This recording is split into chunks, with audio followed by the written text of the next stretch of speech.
kali ini mengetengahkan episode ke-10 dengan judul Luka Durjana.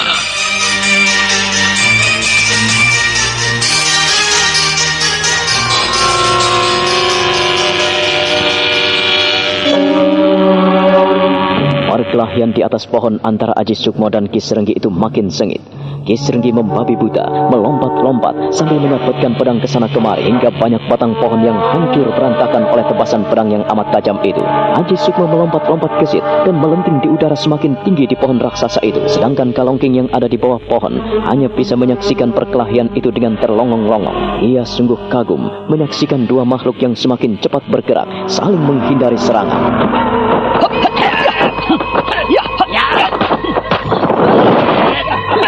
Oh, gila. Mereka benar-benar gila. Kenapa bisa berkomplotan bagaikan dua burung yang bertarung di atas pohon? Karena rebutan burung betina. Gila. Ternyata Kakang Srenggi mampu melakukan gerakan-gerakan lincah di atas pohon menandingi bocah itu.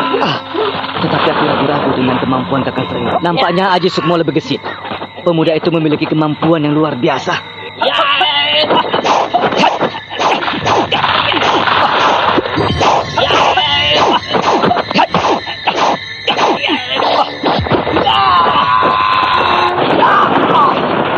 Aji Sukmo begitu hebat melenting ke udara dan melompat ke pohon yang lain, sementara Ki Srenggi tidak mau ketinggalan. Sambil melompat, ia membabatkan pedangnya sehingga batang-batang pohon itu pun berhamburan ke tanah, hampir menimpa Kalongking yang ada di bawah. Ayo Ki Srenggi, janganlah mundur, kejarlah aku. Aku tidak akan mundur dari kejaranmu itu. Ayo, kemarilah. Pedangku ini akan membabat batang lehermu, bocah edan. Ini sudah gila. Sudah edan, tidak waras lagi. Ki Srenggi sudah edan. Luar biasa, luar biasa. Aku tidak bisa melihat bagaimana Aji bisa menghindar sabatan-sabatan Kakang Srenggi yang begitu edan. Ayo, kau jangan banyak menghindar, bocah edan. Kalau kau tidak lari, kau sudah mampus dengan tebasan-tebasan pedangku ini, ha? Ki Srenggi, aku masih menghormatimu sebagai orang tua. Aku tidak akan melawanmu, dan aku tidak akan membalas sabetan-sabetan pedangmu. Kau menghina aku, anak muda. Ayo, keluarkan pedang di pinggangmu itu, dan kita bertarung dengan senjata. Jangan pamer kesaktian di depanku, ha? Ki Srenggi, aku tidak mau berkelahi dengan orang tua sepertimu. Kalau kau mau tahu diri, sarungkanlah pedangmu dan kembalilah ke rumahmu. Jangan bermain-main dengan senjata tajam jika tidak ingin darahmu tumpah di bumi ini. Kau semakin sombong, bocah edan. Aku benar-benar akan mengakhiri hidupmu. Tetapi sebelum kau terjungkal ke tanah, katakan, di mana anakku kau bawa pergi, ha? Kemana? Katakan. Katakan kepadaku, bocah edan, di mana kau taruh Roro Sunti, ha? Aku tidak akan menunjukkan di mana Roro Sunti berada, Ki Srenggi. Karena apabila aku tunjukkan, maka kau akan membunuh anakmu sendiri. Seperti kau bunuh istrimu di Sendang. Kurang ajar kau, biadab kau, kurang ajar, ya.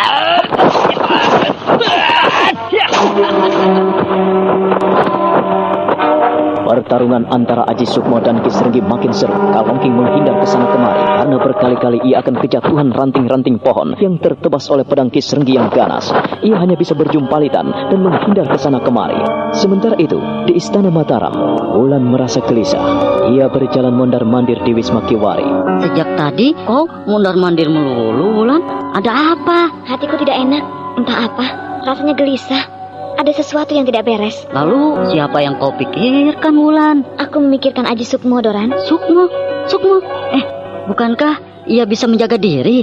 Ia punya Kiai Pedang Kangkam dan Nyai Sampur Jala Sutra. Jadi kau tidak perlu khawatir. Masalahnya bukan sekedar ia mampu menghadapi musuh-musuhnya. Masalahnya tidak sekedar itu, Doran. Aku ada firasat lain yang mengatakan kalau Aji Sukmo menghadapi sesuatu yang tidak beres di perjalanan. Kamu selalu memikirkan Sukmo, tidak mau memikirkan aku, Wulan. Kau kan selalu bersama-sama aku, Doran. Bagaimana aku tidak memikirkanmu? Aku gelisah memikirkan sahabat kita. Kau kan selalu dekat dengan aku. Apa yang harus kupikirkan? Nasibku yang sial dan tidak pernah beruntung, Wulan. Kau harus mengucapkan terima kasih pada kenyataanmu saat ini. Kau diberi nafas oleh Yang Maha Kuasa. Kau diberi pakaian yang hangat. Kau diberi tempat tinggal. Apa yang mendorongmu untuk tidak mengatakan kau tidak beruntung? Nasibku selalu sial, Wulan. Aku tidak pernah seberuntung Sukmo, juga sepertimu. Karena kau tidak pernah mensyukuri keadaanmu, sehingga kau selalu celaka dan tidak beruntung. Doran, kemari mendekatlah.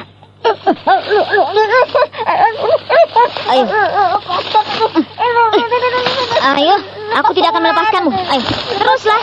Coba meronta sekuatmu. Ayo.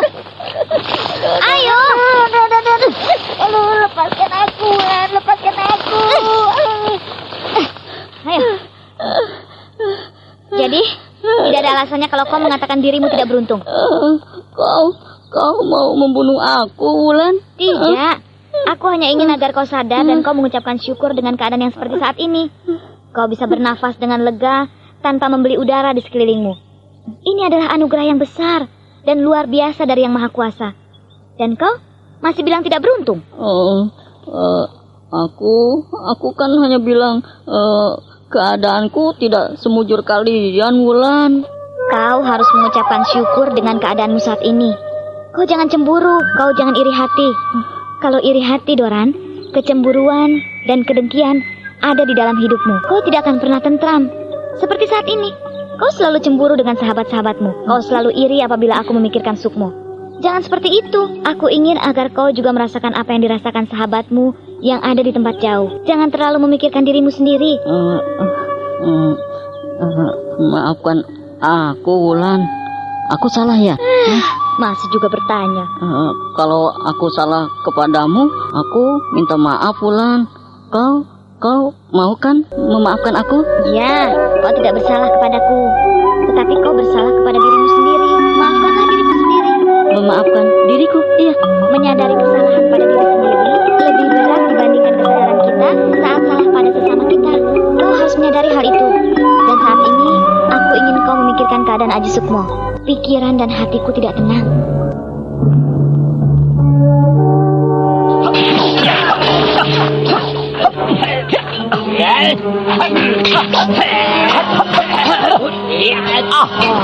Mereka sudah cukup lama bertarung, tetapi sedikit pun Ki Srenggi tidak bisa mendesak pemuda itu.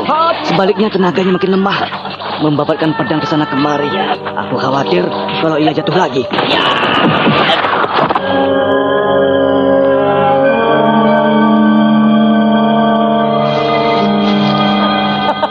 Kakang!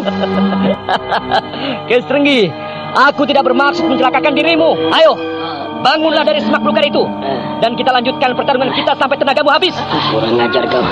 Bocah edan, aku benar-benar akan membunuhmu. Senjata di tanganku terbuka lebar agar kau membunuhku, Ki Srenggi.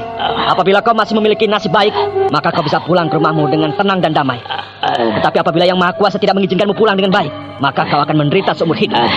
Kau mengancamku. Ayo, cabutlah pedangmu dan kau boleh bertarung denganku sampai penghabisan. Aku tidak akan pernah melukaimu, Ki Srenggi, karena aku masih memaafkanmu agar kau bertobat dan ingat kepada Yang Maha Kuasa. Lancang dan sombong sekali kau, anak muda. Kalongking, jangan hanya menonton.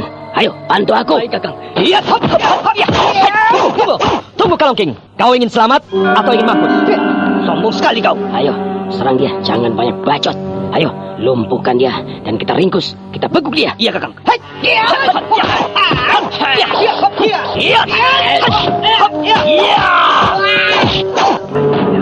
Aji Sukmo berusaha menghindar dari serangan-serangan hebat antara Kalongking dan Ki Srenggi. Mereka mengeroyok Aji Sukmo, tetapi pemuda itu dengan gesit menghindar dari serangan-serangan yang membabi buta. Dan pada suatu ketika, Aji Sukmo berputar ke udara, menukik ke udara, dan melakukan tendangan-tendangan hebat. Rasakan ini.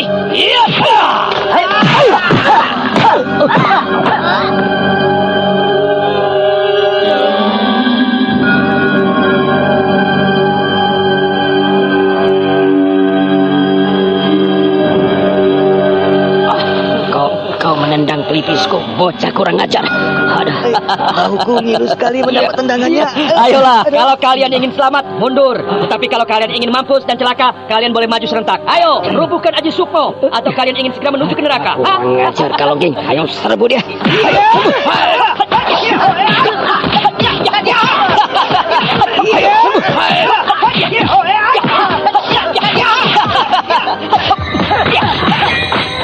Kalongking dan Ki Srenggi makin membabi buta menyerang Aji Sukmo. Mereka gencar sekali menyabetkan pedang ke sana kemari. Sabetan-sabetan pedang itu makin tidak terarah, sehingga menebas semak belukar dan pohon-pohon kecil yang ada di sekitar perkelahian mereka. Aji Sukmo hanya berlompatan menghindar. Sekali-kali ia melancarkan tendangannya pada kedua musuhnya. Mereka bertarung semakin sengit.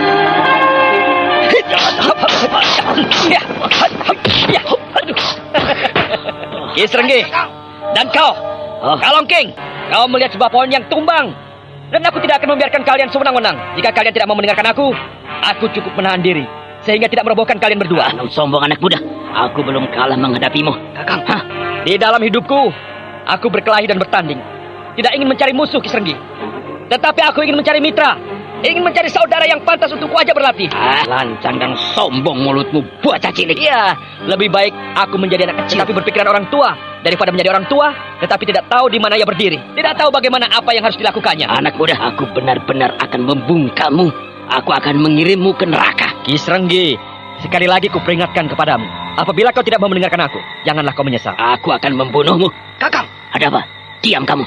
Ayo, apa yang ingin ku sampaikan pada saudaramu sebelum lehermu kupisahkan dari kepalamu? Ayo. baiklah. Ternyata peringatanku tidak kau dengarkan, Ki Srenggi. Kalau kau ingin membunuhku, bunuhlah.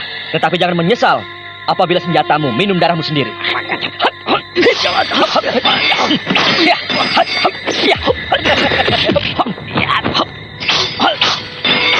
Ki Srenggi membabi buta. Ia tak sabar lagi. Pedangnya yang amat tajam ia sabetkan ke tubuh Aji Sukmo. Tetapi ia terkejut karena serangannya yang bertubi-tubi berkali-kali dimentahkan oleh Aji Sukmo. Ia menghempaskan pedangnya ke tubuh pemuda itu. Namun sedikit pun pedangnya tak melukai tubuh Aji Sukmo. Bahkan kulit Aji Sukmo sedikit pun tidak lecet. Sabetan-sabetan mautnya hanya mengenai sasaran kosong. Kau sudah puas, Ki Srenggi? Pemuda iblis kau. Orang yang berhati jahat, pikirannya pun jahat. Mulut pun jahat yang ada dalam hidupmu. Hanya kutukan dan sumpah serapah. Sadarlah kau, Ki Srenggi. Kau sendirilah manusia berhati iblis. Hukumanmu setimpal dengan perbuatanmu. Terimalah ini. Sapuan badai! Hiat!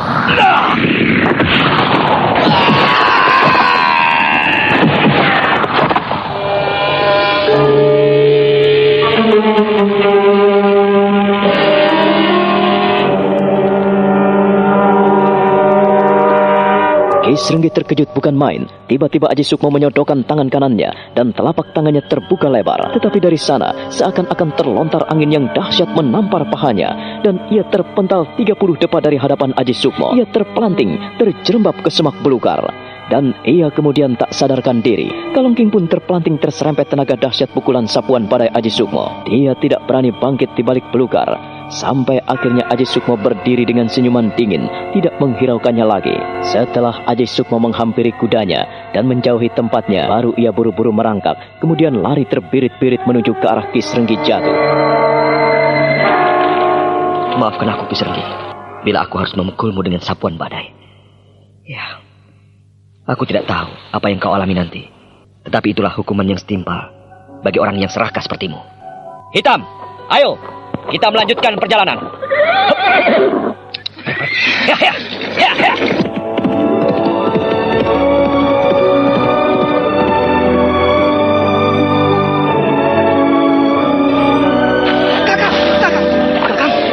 Kakang Srenggi. Kakang Srenggi.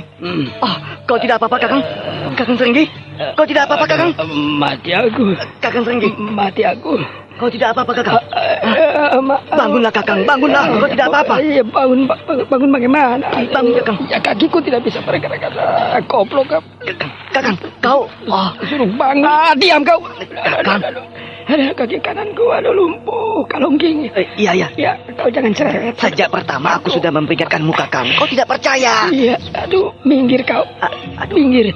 Kalau tidak mau menolong, pergi kau. Kakang, dalam keadaan sulit seperti ini, kau nampaknya belum tahu aku dengan sebenarnya. Iya. Dalam suka duka, aku selalu bersamamu. Dan aku selalu melihatmu, Kakang. Kakang, aku akan memapahmu. Kita harus pergi dari sini. Mengapa kau tidak mengejar pemuda itu? Bagaimana aku mengejarnya, Kakang? Aku sendiri jatuh pontang-panting ketika aku dihantam dengan pukulannya yang hebat itu. Dia pun tidak kalah hebat dengan Dewi Maut. Kita tidak jadi ke Mataram, Kalongking. Kakang, jangan berpikir yang macam-macam. Kau terjatuh akibat pukulan maut pemuda itu. Aku tidak tahu. Pemuda itu hanya memasang kuda-kuda lalu melemparkan tangan kanannya ke depan. Menyodokkan ke depan seperti memukul. Di mana bocah itu, Kalongking? Ya sudah, dia sudah pergi. Dia meninggalkan kita. Di mana kuda tunggangan kita? Mereka masih di balik semak belukar, Kakang. Bagaimana? Kau tetap masih ingin ke Mataram? Atau Terserah kau, Kakang. Tetapi kalau kau mau mendengarkan aku, sebaiknya kita kembali ke Paloh Jati saja, Kakang. Kau lebih mujur di tempat tinggalku daripada tinggal di tempat orang. Aku tidak bisa berdiri, Kalongking. Kaki kananku hilang rasa. Aduh. Terasa lumpuh. Aku tidak mampu menjelaskannya. Kalau Kakang mau mendengarkan nasihatku, tentu tidak seperti ini akibatnya. Sudahlah, selalu menyalahkan saja. Semua telah terjadi. Tak bisa disesali. Kau ini juga menjengkelkan kau. Kakang, jangan marah-marah terus. Keadaan kita semakin sulit. Kita tidak mungkin melanjutkan perjalanan ke Mataram, bukan? Ayolah, kutopang, kupapa kau, ayo cepat. Ayolah Kakang, berdiri. Berdiri bagaimana? Kakiku tidak bisa bergerak berdiri. Kau ini tidak merasakan sakit. Aku tidak bisa bangkit, Kalongking. Untuk itu, peganglah tanganku, ayo. Rangkulah leherku dan kubantu untuk berdiri. Jangan marah-marah terus. Kalau kau marah, sakitmu pun semakin parah. Tinggalkanlah aku di sini, Kalongking. Kalau kau mau pulang dulu, pulanglah. Bawa itu kudamu dan tinggalkan kudaku di sini. Aku bisa pulang sendiri. Kakang, di hutan Salak ini banyak binatang buas. Bagaimana aku tega membiarkanmu di sini dicabik-cabik oleh harimau lapar? Kau selalu cerewet. Kalau mau menolong, ayo tolong, ha? Banyak mulut kamu. Kakang, dalam keadaan payah seperti ini, kau masih menyalahkan aku. Ayolah, peganglah tanganku, rangkul leherku, dan kubantu untuk berdiri.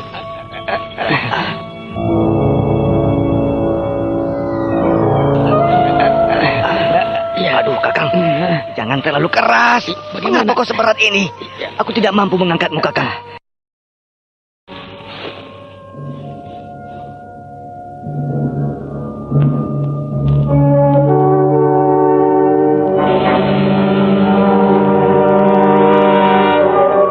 Kalongking terkejut sekali saat berusaha memapah Ki Srenggi. Ternyata tubuh Ki Srenggi beratnya minta ampun. Sedikit pun tubuh Ki Srenggi tidak tergeser dari tempatnya. Setelah itu, tiba-tiba Ki Srenggi memuntahkan darah ke wajahnya, menyembur di wajahnya. Ia pun belepotan darah.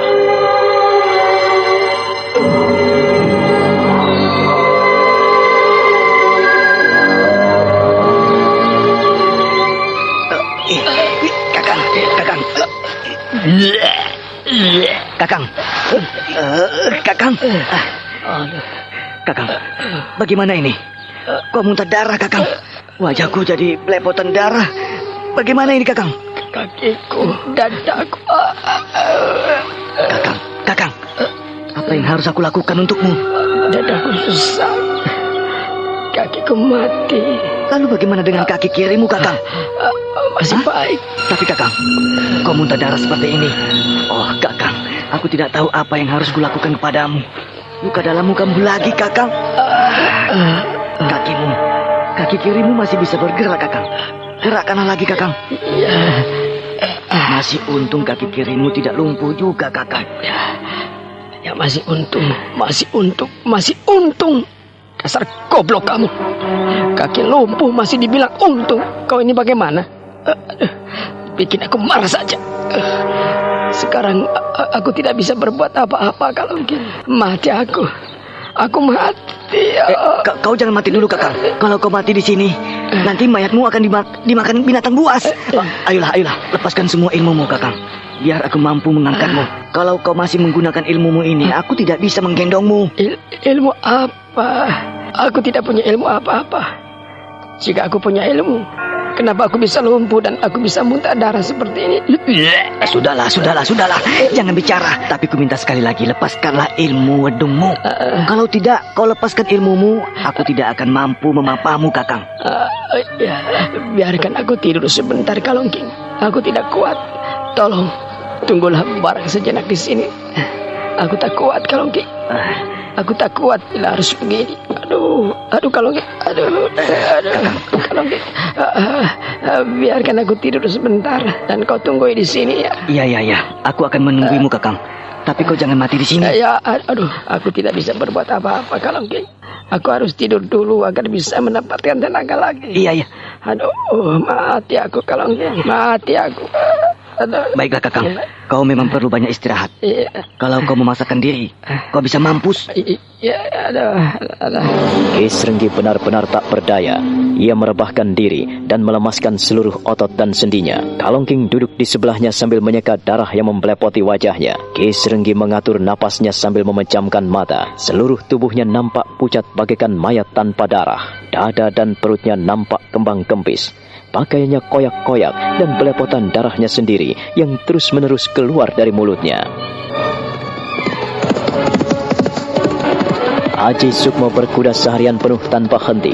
Ia menerobos semak belukar dan hutan belantara menuju ke Mataram. Ia sampai di kota raja hingga tengah malam.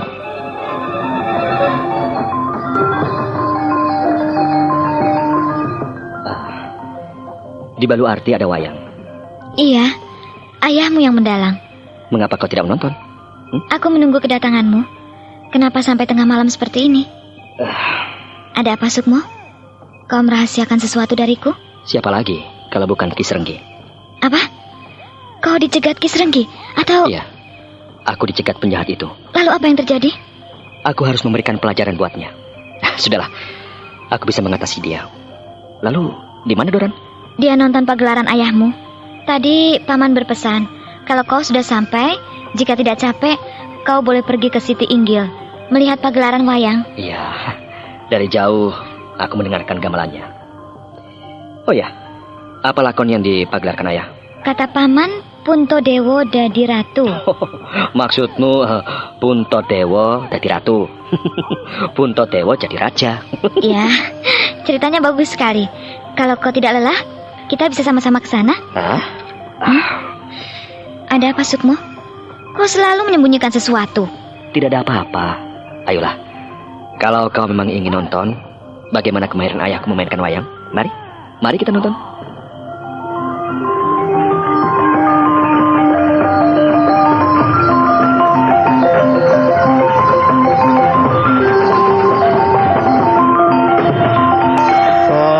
Sing kune iki apa matane?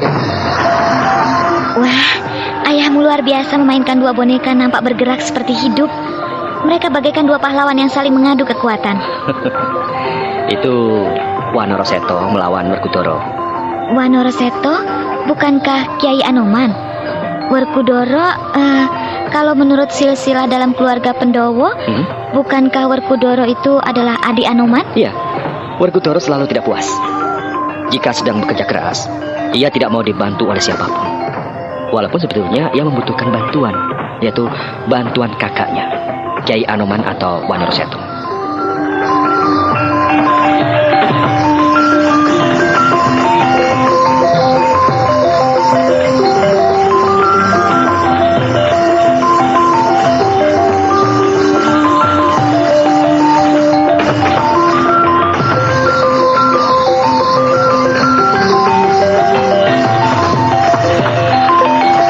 Pengayomi wong luput.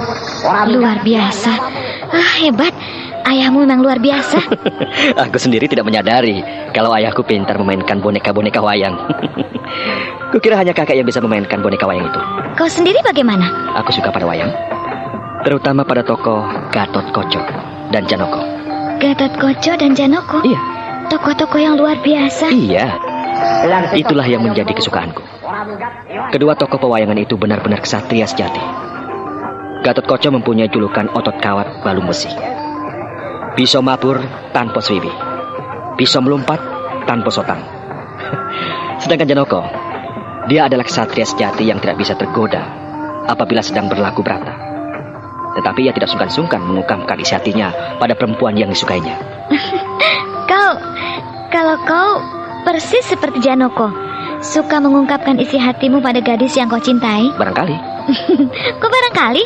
Katanya suka pada Janoko dan Gatot Koco. Kalau menyukai tokoh, apakah aku harus seperti mereka? Tidak, bukan? Hanya sebatas mengagumi. Gatot Koco bisa terbang, bisa melompat jauh tanpa ada yang mampu menandinginya. Berjiwa ksatria, pantang menyerah. Janoko berbudi pekerti luhur. Perasaannya halus, mengalahkan sifat seorang perempuan. Jiwa ksatrianya menurun ayahnya, sedangkan jiwanya yang halus seperti ibunya. Kau selalu menyembunyikan sesuatu padaku. Wulan, kau saja yang selalu berprasangka buruk padaku. Aku tidak menyembunyikan sesuatu padamu, Wulan. Seorang ksatria sejati tidak pernah berbohong. Lebih-lebih berbohong pada diri sendiri. Wulan, kau tak pernah berubah. Sifat masa kecilmu masih kau bawa juga sampai kau dewasa. Kau sendiri juga begitu. Selalu sembunyikan sesuatu kepadaku.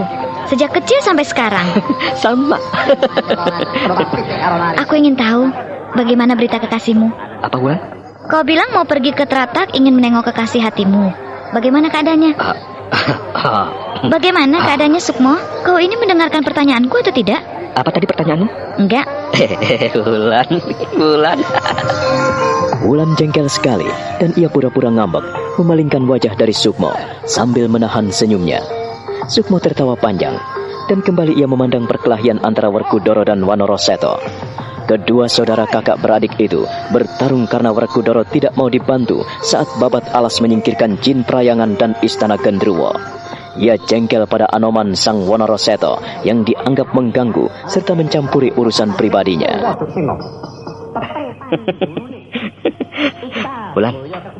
Wulan, ada apa? Aku tidak merahasiakan sesuatu kepadamu. Mengapa kau tidak percaya? Enggak. Sudah makan sendiri saja ceritamu. Tidak usah cerita padaku. Aku mau bercerita tentang kedua tokoh wayang itu. Tentang Werkudara dan Wanaraseto. Terserah. Sejak kecil kau suka marah dan akan kau bawa sampai besar. Bagaimana kalau nanti kau sudah menjadi seorang ibu rumah tangga? Akan tetap suka marah-marah dan... Cukup. Baik. Aku tidak tahu lah. Ternyata dia tidak mau kuajak kemari. Maksudmu? Roro Sunti tidak mau kuajak kemari. Kenapa? Atau kau melamarnya? Bapaknya tidak mau menerima lamaranmu. Terus kau bertengkar dengan Ki Srenggi hingga kau membunuhnya, begitu? Itu yang membuat wajahmu tegang seperti itu? Ya, begitu? Benar, Sukmo? Tidak, Wulan. Tebakanmu tak ada yang benar. Terus, bagaimana yang benar? Kau harus cerita. Ya, aku sulit menceritakan hal ini kepadamu. Sebab aku memang belum layak cerita kepadamu, Wulan. Kau tidak menganggapku sebagai sahabatmu, Sukmo? Bukan begitu, Wulan. Apa yang ingin kuceritakan kepadamu ternyata belum lengkap. Jadi, kalau aku bercerita, nanti salah. Ceritakan saja apa adanya. Kalau kau menutup-nutupi, berarti kau tidak mau menerima diriku sebagai sahabatmu dan kau tidak mau percaya kepadaku lagi. Ya. Ia memilih hidup tinggal bersama Nenek Sorop. Terus? Hingga ia tak mau kuajak kemari. Ia memilih tinggal di hutan. Lalu kau sendiri? Ya, kau tahu keadaanku, Wulan. Aku harus tetap di sini. Aku tidak mungkin tinggal di sana lagi. Sebab kini kita telah menjadi prajurit-prajurit Mataram. Dan kau akan meninggalkannya? Ya, itulah yang sulit kuceritakan kepadamu. Lalu apa hubungannya dengan Ki Srenggi? Lalu Aji Sukmo dengan singkat menceritakan apa yang dialaminya menghadapi Ki Srenggi di hutan Salak. Wulan hanya bisa menggeleng-gelengkan kepala mendengarkan penuturan sahabat karibnya.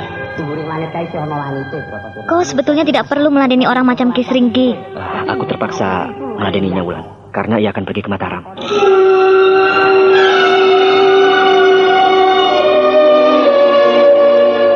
Apa, Sukmo? Ia ingin pergi ke Mataram, hingga aku mencegahnya. Dan sekarang ia tak mungkin pergi ke Mataram lagi. Kau membunuhnya? Sejak tadi aku bilang, aku tidak akan pernah membunuh siapapun kalau tidak terpaksa. Aku tidak membunuh Ki Srenggi. Kita telah berjanji tidak akan membunuh lawan kita. Kau tentu masih ingat itu. Kau sendiri tak membunuh 20 prajurit di Kalisosok. Nah, Wulan, kita harus pegang janji suci itu. Sukmo? Hanya kau yang tahu isi hatiku, Wulan. Kau sahabatku. Tapi kau telah memastikan bahwa ia tidak akan pernah datang ke Mataram lagi? Itu benar, karena aku telah memukulnya dengan sapuan badai.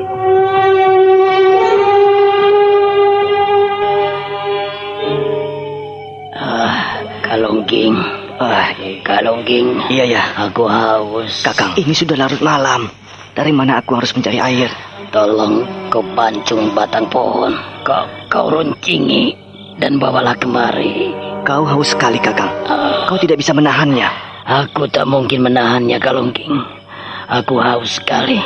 Tenggorokanku amat kering. Kau pingsan sehari penuh hingga menjelang larut malam baru siuman. Tolonglah cepat. Kau pangkas itu batang pohon sebesar lengan. Runcingi. Lalu tolong kau angkat biar aku meminum tetes-tetes air yang keluar darinya. Kakang, bukalah mulutmu. Aku akan membantu memeganginya. Kalau dekat sendang, tentu lebih enak. Langsung berendam sambil minum air. Aku juga berhayal sepertimu, Kakang. Tapi di sini jauh dari sendang. Yang ada memang hutan belukar. Kakang, Kiai ini keluar, Kakang. Siapkan saja pedangmu. Jangan takut dengan binatang liar. Kau dan aku jauh lebih liar dibandingkan dengan harimau hutan. Kakang, suaranya makin dekat.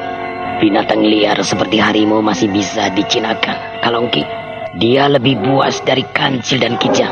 Tetapi Ki Serenggi dan Kalongking tentu lebih buas dari harimau itu. Sebab kita tidak bisa dijinakkan oleh siapapun juga. Aku akan menerkam siapapun yang ada di depanku. Siapa saja yang merintangiku akan kuterkam. Kakang, dia makin dekat, Kakang. Siapkan pedangmu di tangan. Dan kalau ia nekat kemari, tebaslah batang lehernya. Harimau itu jauh lebih jinak dibandingkan manusia seperti Aji Sukma. Jadi kau jangan takut dengan harimau. Kalongking memegang erat-erat batang kayu yang ia angkat tepat di mulut Ki Serenggi. Setetes demi setetes mampu membasahi tenggorokan Ki Serenggi yang tidak puas minum air dari batang kayu itu. Mereka cemas karena mendengar suara raja hutan yang kian dekat dari tempat mereka bersembunyi di bawah akar pohon beringin besar. Sementara itu, Aji Sukmo dan Wulan masih asik menikmati pagelaran wayang, di mana Ki Warih menjadi dalangnya. Pagelaran di Siti Inggil Baluarti Istana Mataram itu dipenuhi oleh orang-orang yang sangat mencintai tontonan itu. Kanjeng Sinuwun Panembahan Nyokrawati selalu menggelar wayang kulit sebulan sekali, terutama di malam Anggoro Kasih. Protasino tegel muni ya. Lalu, bagaimana dengan ibumu? Apakah dia sehat-sehat saja? Ibu nampak kurus, Wulan. Tapi ia pun menolak ketika aku ajak kemari. Di antara ayah dan ibumu, nampaknya ibumu menyimpan suatu kesalahan, Sukmo. Di antara mereka terjadi kesalahpahaman. Ayahmu tidak mau memaafkan, dan ibumu tidak berani kemari. Ya, aku menjadi serba salah, Wulan. Serba salah bagaimana? Kalau aku tidak pergi ke Karanganyar dan mampir ke rumah kakek Prada, tentu saja ibu sudah sampai di sini dengan kakek Wulung. Aku selalu melakukan kesalahan, Wulan. Dan aku tidak tahu bagaimana harus menebus kesalahanku ini. Kau harus menjembatani mereka, Sukmo. Jangan putus asa. Aku pun mau membantumu. Masalahnya tidak sepele, Wulan. Bayangkan saja, ibu selalu diburu-buru perasaan bersalah. Dan ia tidak berani untuk menemui ayahku. Ini kesimpulanku. Terus? Semula ibu bersedia aku ajak kemari. Tapi saat kujemput, ia ternyata tidak siap meninggalkan desa Goa. Kau tidak menanyakan kakek dan nenek Prada? Inilah yang menjadi beban pertanyaan hatiku. Nampaknya ibu menyembunyikan sesuatu. Setiap kali aku ingin singgah, ibu tidak terus terang kepadaku. Aku tidak boleh mampir ke rumahnya. Dan ketika aku menjemput ke rumah kakek Prada, tak seorang pun yang ada di rumah, kecuali ibuku sendiri. Kau tidak bertanya kenapa ibu memilih tinggal seorang diri? Ibu tak berani berbuat apa-apa. Alasannya tepat sekali. Nenek dan kakek kerja keras di sawah, menyayangi padi. Ya, entahlah, Wulan. Aku tak mengerti. Jangan begitu, Sukmo. Aku akan membantumu. Jangan khawatir. Jelek-jelek aku adalah sahabatmu, loh. Aku mencari jalan keluarnya yang terbaik, Wulan. Tapi tidak tahu aku harus bagaimana.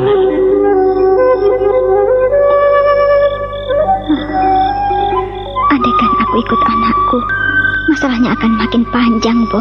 Dan kau tetap merahasiakan kehadiran Prihatin. Itu yang Simbok sesalkan, Dok. Itu satu-satunya jalan, Bo. Aku tidak bisa melakukan apa-apa. Kau ini melakukan kesalahan besar. Kalau kau terus menyembunyikan hal ini kepada anakmu. Lebih baik Sukmo tidak tahu. Lagi pula, Prihatin juga tidak akrab denganku. Ia lebih akrab dengan nenek dan kakek. Ya sudah, terserah kepadamu. Tetapi catatlah ini baik-baik. Ini pengalaman Simbok sebagai seorang ibu. Kita tidak akan pernah tentram jika kita tidak terus terang, tidak jujur dan tidak tulus. Nini Warih nampak sedih sekali. Sekalipun malam telah larut, bahkan sudah menjelang dini hari, ia tidak bisa tidur berbaring di sisi mboknya. Nyai Pradah sendiri berusaha mencari jalan keluar untuk persoalan hidup anaknya. Ia memeluk Nini Warih seperti ketika ia memeluk Nini Warih masih sebesar Prihatin. Simbok merasakan penderitaanmu, Dok. Apa yang kau derita saat ini? Simbok bisa mengerti dan merasakan. Bagaimanapun juga, aku masih mencintai Kakang Warih, Mbok. Aku tak pernah bisa melupakannya. Jarak dan waktu tak pernah menghapus kenangan manis yang pernah kulalui bersamanya. Ia baik, penyabar, dan penuh kelembutan. Ia sangat menyayangiku. Sayang, mengapa hidup ini harus ternoda? Hingga menanggung beban penderitaan ini. Sudahlah, jangan terlalu berat memikirkan suamimu. Kau percaya suamimu akan kembali kepadamu? Aku tak berani memastikannya, Mbok. Aku tak berani. Ya, sudahlah, kalau begitu ikhlaskan. Relakan untuk kau lepaskan. Maksud Simbo? Kalau tidak ada kepastian lagi dari suamimu, bagaimana seandainya kau minta cerai? Apa, Mbok? Hubunganmu dengan suamimu sudah tidak serasi lagi. Sekalipun suamimu masih selalu memberikan jatah tiap bulan. Tapi ada baiknya kau lepaskan saja, daripada menggantung hingga membuatmu resah, sedih dan kecewa. Tidak, Mbok. Hal ini tidak akan pernah kulakukan. Aku tidak mau mengkhianatinya untuk yang kedua kali. Aku ingin menunjukkan kepadanya kesucian hatiku, bahwa aku tidak bermaksud mengecewakannya. Aku tidak bermaksud menyakiti hatinya, Mbok. Dan jika hal ini terjadi, akui, aku salah. Aku teledor dan aku lengah, Mbok. Kalau begitu ya sudah, Simbo tidak bisa usul apa-apa lagi kepadamu. Jaga dirimu sebaik-baiknya dan tak perlu sedih memikirkannya. Kalau Yang Maha Kuasa masih memberikan kemurahan untuk mempersatukan kalian, Simbo percaya kau akan mendapatkannya. Bersabarlah, sesuai dengan keinginan bapakmu yang memberimu nama Sruni. Sruni berarti lembut, halus dan sabar. Sruni anakku. Nini Warih berusaha memejamkan matanya dan menikmati rengkuhan simboknya. Sementara itu malam terus berlalu. Kegelapan menyelimuti suasana di desa Goa. Sementara itu di tempat lain, di mana Ki Srenggi dan Kalongking masih terjaga di hutan Salak, mereka menghadapi sesuatu yang menegangkan.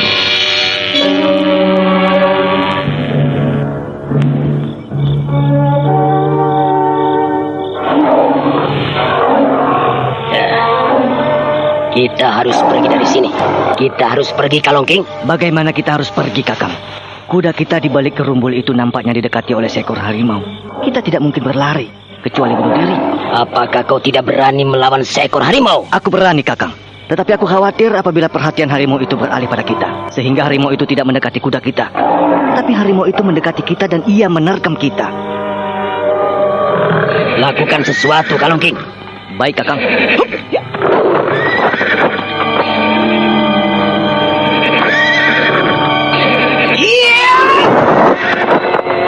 Mampus kau! Iya!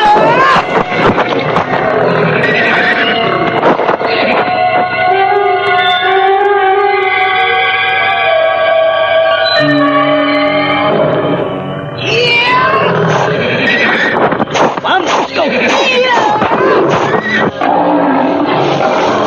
Sekali tebas, maka pedang Kalongking yang amat tajam itu membabat leher harimau. Sang raja hutan itu menggelepar tak berdaya di semak belukar. Sementara kuda Kalongking nampak pahanya terluka parah akibat dicakar dan digigit oleh harimau itu.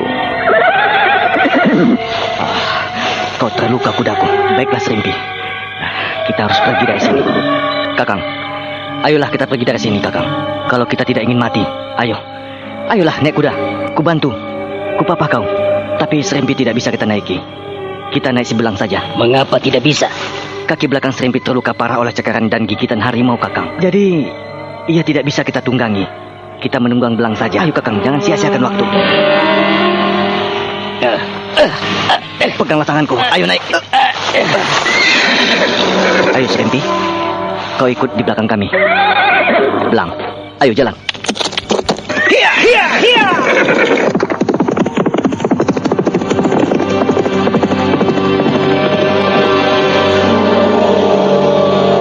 Ki Srenggi dan Kalongking menaiki kuda belang itu, sedangkan Srimpi, kuda tunggangan Kalongking, berlari terpincang-pincang di belakang si belang. Sementara itu di Istana Mataram, Sang Prabu menerima tamu dari Surabaya. Tamu itu adalah Narasandi. Narasandi yang ditempatkan di kota-kota pesisir Jawa Timur. Paman Kenironggo. Iya. Bagaimana? Apakah maksud kehadiranmu di sini memimpin para Narasandi Mataram? Hamba diutus oleh Kanjeng Pati Wirabumi untuk menyampaikan rontal ini, Kanjeng Sinuwun. Serahkanlah itu padaku. Hamba Kanjeng Sinuwun. Eyang Mondoroko, Pak Lik Mangkubumi, dan semua yang hadir di ruangan ini, saya mohon dengarkan baik-baik surat yang disampaikan Paman Patih Panji Wirabumi ini. Wassalamualaikum. Sesembahan hamba Kanjeng Prabu Sinuwun Nokrawati di Mataram. Hamba menyampaikan berdasarkan para narasandi di Jawa Timur. Mereka melaporkan bahwa di pesisir Jawa Timur telah hadir orang-orang dari barat. Mereka adalah orang-orang Portugal dan orang-orang Belanda yang diperkenankan mendirikan loji-loji oleh Pangeran Surabaya, Raja Giri yang Agung. Untuk itu, hamba mohon Kanjeng Prabu sudi meninjau apa yang telah dilakukan mereka. Kehadiran mereka di pesisir Jawa Timur, pantai Jawa, bisa mengganggu ketenangan dan ketentraman Kaula Mataram, terutama yang ada di wilayah timur. Kami juga mendapat laporan tentang gangguan orang-orang barat itu saat para pedagang rempah-rempah menuju ke Mataram. Mereka menghalangi perjalanan pelayaran kita dari Banda, Sukadana, dan Landak. Kehadiran orang-orang Belanda dan orang-orang Portugal, Kanjeng Patih Panji Wirobumi mengkhawatirkan bahwa kehadiran mereka bisa dimanfaatkan oleh Raja Giri di Gresik, seperti mereka dimanfaatkan oleh Kanjeng Pangeran Puker di Demak Bintoro saat mereka merampas persenjataan Tuan Jacob van Hemsker. Ampunkan hamba Kanjeng Sinuwun. Terima kasih. Kumohon dengarkan lanjutan apa yang ingin disampaikan Paman Patih Panji Wirobumi.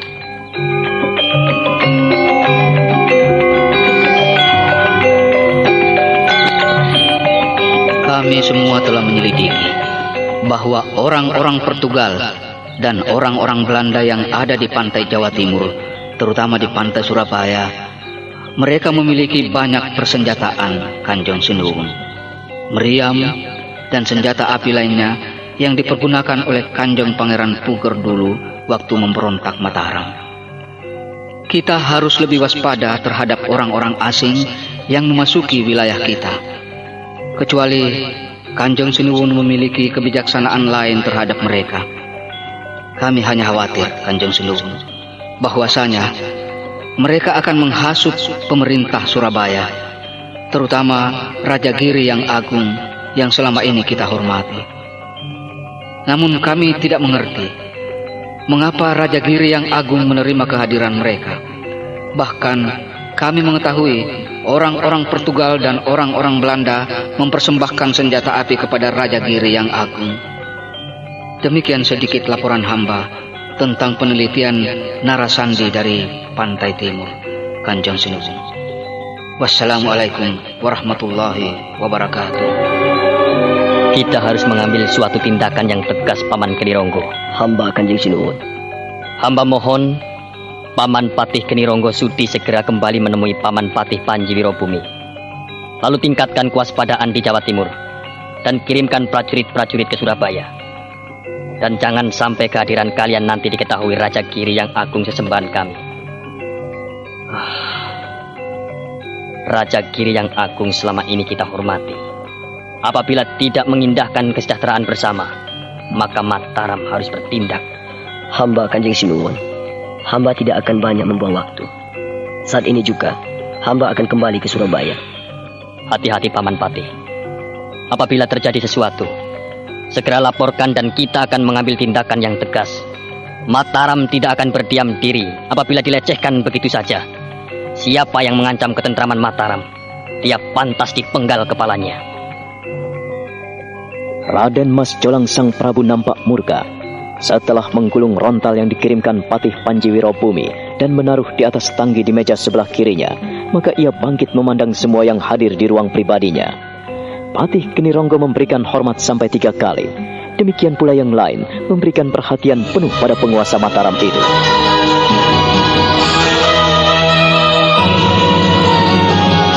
Nah, bagaimana kisah selanjutnya? Saudara pendengar, silakan menunggu seri berikutnya dalam serial Wahyu Astabrata ini pada episode ke-11 yang akan datang dengan judul Alam Prayangan. Sampai jumpa.